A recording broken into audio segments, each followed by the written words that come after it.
Ladies and gentlemen, UDA party is on fire. The house is burning.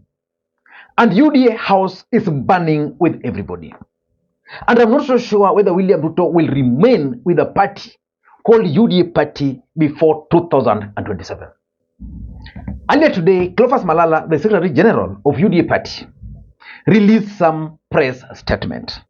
And that press statement targeted very close allies of William Ruto and Rigathi Gachagua. They targeted Oscar Sudi. Oscar Sudi is a close ally of President William Ruto. It targeted the Nyeri governor, Governor Kahiga, a close ally and the mouthpiece of Rigathi Gachagua. It also targeted Moses Kuria. For those who've been following the politics of this country, Moses Kuria has always been a marked man. The statement also targeted the Githunguri member of parliament, Wamushomba Gadoni. And shockingly, that statement also targeted one man, Kipchumba Murkomen. I've always told you that Kipchumba Murkomen is a close ally of William Samoei Arap Ruto and is the one who is raising the money for campaigns. And the response to Malala's statement is shocking. You can't believe. Let me just read for you the response from Oscar Sudi. Because in this video, I want us to go through that Cleophas Malala statement and then an overview of the responses, and then I'll explain to you guys the deeper meaning of what is really happening in UDA party. Now this is the response from Oscar Sudi. You'll be shocked. Huh? This is how it's describing Cleophas Malala.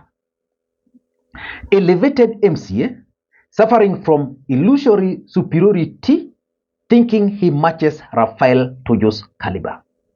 Why do you think Oscar Sudi is making reference to Rafael Tojo? Simple. You can't compare Rafael Tojo, the former Secretary General of Jubilee, to Cleophas Malala. And if Rafael Tojo is the one they managed to finish, what about Malala? Remember how they used to describe Tojo. That Tojo was just used to bring national peace. Now let me take you through the statement by Cleophas Malala, because that's the statement that has ignited all this. Let me just get the statement from Cleophas Malala. What is the statement saying? Let me just read it for you. I've also gone through that statement, by the way, and I don't know what Cleophas Malala was thinking. This is the statement dated today, press statement. Ladies and gentlemen, I am pleased to be back in Kenya following a successful and fruitful visit to China. That opening statement alone ought not to have been there. Because who is Cleophas Malala to address these individuals like him? Basically, it's like he's owning UDA party. That's why he's making reference to I. And is proceeding. During our time in China, the UDA delegation engaged in meaningful discussions with our counterparts from Communist Party of China. We explored areas of mutual interest, including economic collaboration, infrastructure development, and capacity building. The insights and experiences we garnered will undoubtedly strengthen our bilateral ties and contribute to Kenya's development. I don't know whether that was interesting. I'm not sure whether that was significant. However, upon my return, I have been deeply concerned by reports of indiscipline among a section of elected leaders within our party, UDA. My attention has been drawn to the fact that certain individuals continue to show blatant respect to the party leadership, including the presidency. This behavior is unacceptable and will not be tolerated within the realms of our party. Now that's Malala addressing a cabinet secretary. That's Malala addressing a governor. Malala, who is just acting Secretary General. Let's proceed. I specifically address recent public sentiments and actions of Githunguri Member of Parliament, Honorable Gadoni wa Mushomba, Kapseret Member of Parliament, Honorable Oscar Sudi, and Nyeri Governor, Honorable Mutahi Kahiga.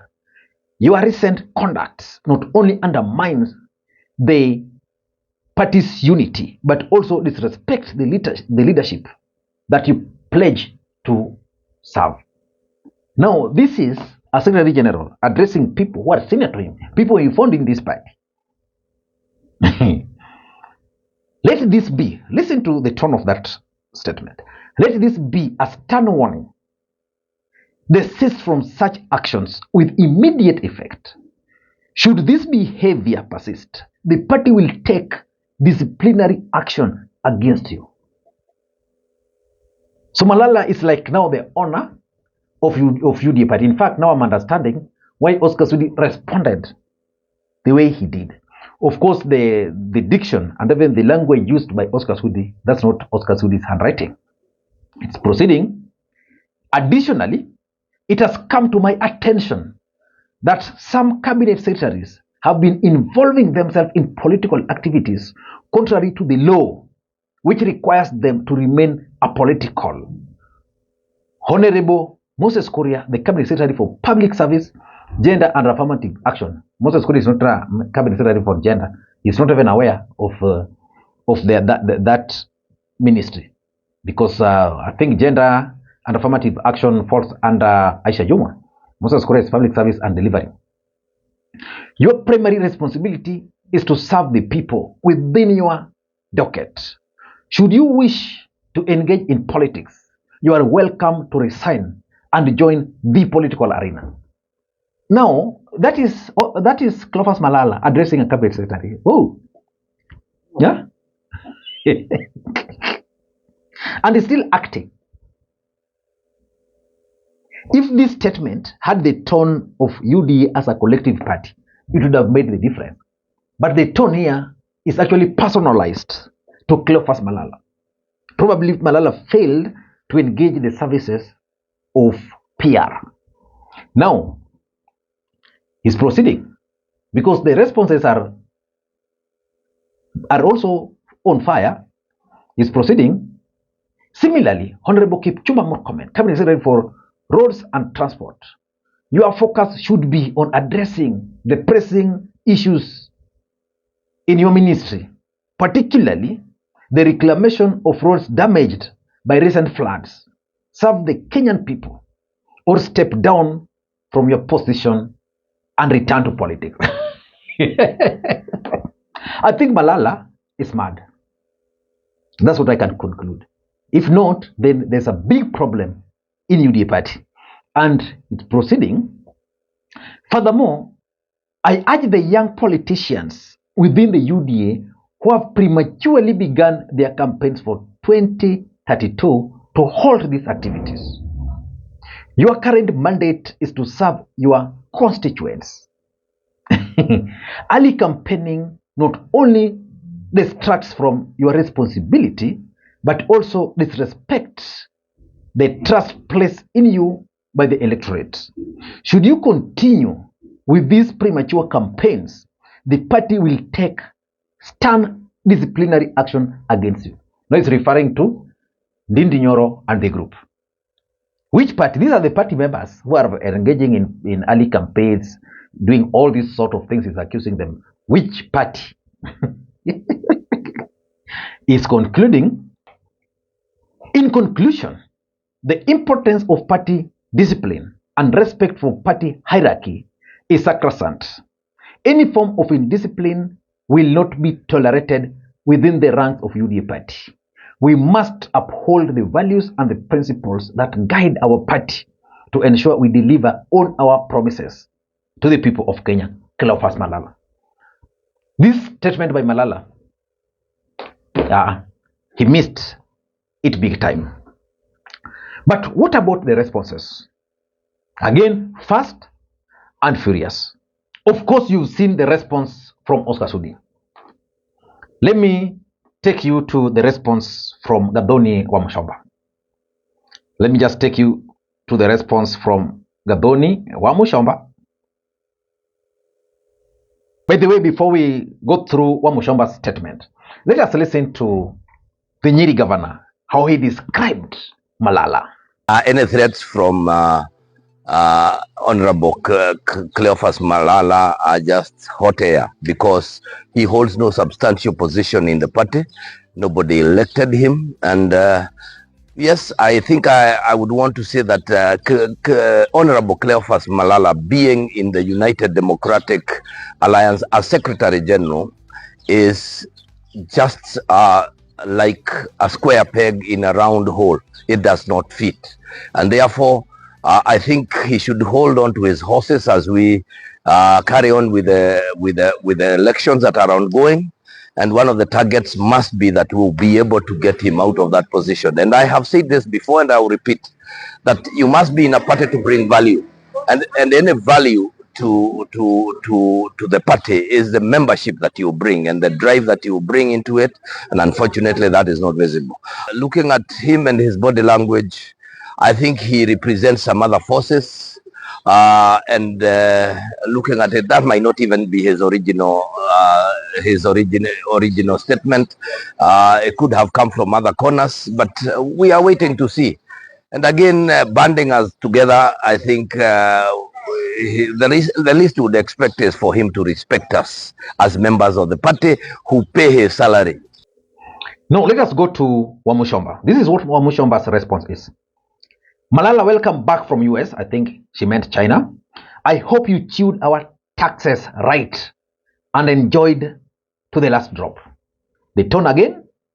Yes, while you were away, there was Limuru 3 Forum, which was the Agikuyu Forum. Now she's bringing to his attention that forum. Being the Kikuyu I am, I attended and dressed like Nyakinyua.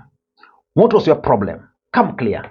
So he's actually defiant that there was a Kikuyu meeting. She attended. What do you want? What rattled you is that thing we demand called equality of resources. One man, one vote, one shilling. An issue that you and your cronies use as a political bait.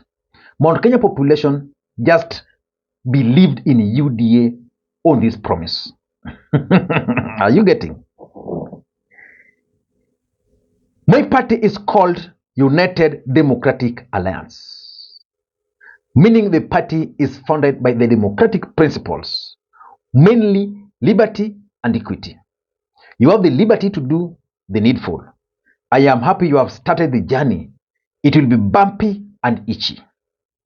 Where I come from, I may quote some Greek there. We don't buy fear. We die while chewing razor blades. You touch the hill, you shake the mountain. Mother for the job. Again, defiant. So basically the reason why Wamushomba was targeted was because she attended that conference, Limuru 3 conference, and her speech, which they viewed as being disrespectful to the president.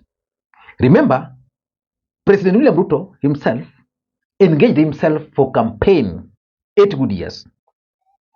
Now let us go now to Moses Kuria. Moses Kuria has also posted something.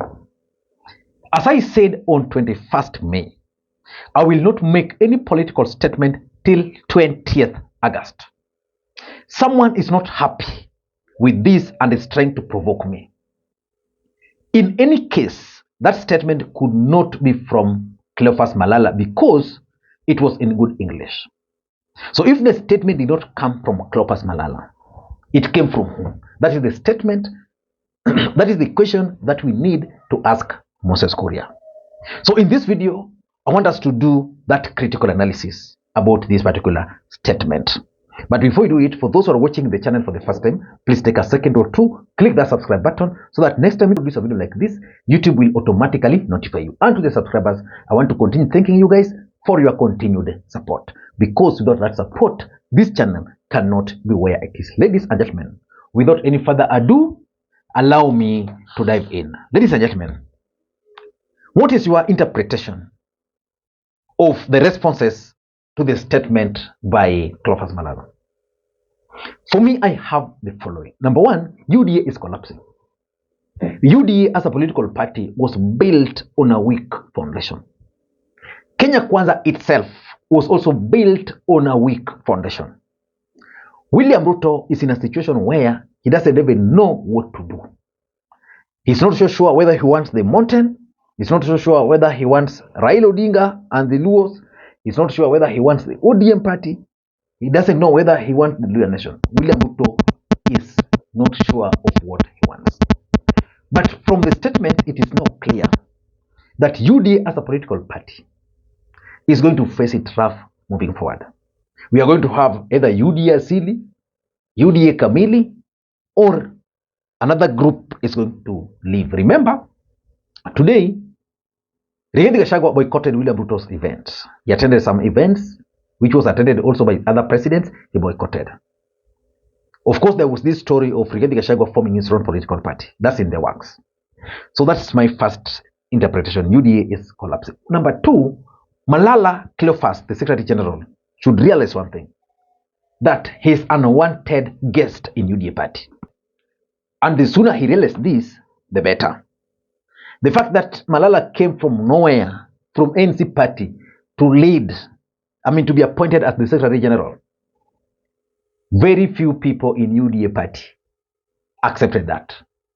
It's only that William Ruto made the appointment, but they're yet to accept that appointment. So Malala should note that. In fact, the biggest mistake Malala is doing is that he now pretends to be a very big man in UDA party. He's a very small person in UDA party. Number three, each camp, based on what I've read, is ready for this fight. Rigathi Gachagua's camp has issued their statement through the governor, Kahiga. They are ready for the fight. William Ruto and his team, on the other side, have also issued their statement through Oscar Sudi. They are also ready for the fight. So let us wait and see. Moses Kuria is also telling everybody that someone beyond or above Malala is the one who wrote that statement, and is promising that on 20th of August, he will issue a statement. Right now, he's not going to to respond. And lastly, which is very important, is that we should expect a new political formation ahead of 2027. UDA party is not going to hold. Kenya Kwanza itself is going to collapse. I'm saying this because, based on what I'm projecting, Rigathi Gachagua will be on the ballot. On the other side, Rigathi Gachagua will be on the ballot. Moses Masika Wetangula will not fold his party. William Ruto wants ANC party to fold. Musalia Mudavadi will be played and is going to fold his party. So you should expect a new formation. And that's why I keep on saying you should not rule out the possibility of Uhuru Kenyatta teaming up with Rigathi Gachagua. Raila Odinga teaming up with with William Ruto. There are a lot of formation. You can't also rule out the possibility of Rigathi Gachagua joining Kalonzo and Raila Odinga throwing the weight behind Kalonzo. A lot of formation is a lot of political realignments are going to take place. Until next time, this is Lee Makwiny. Bye-bye.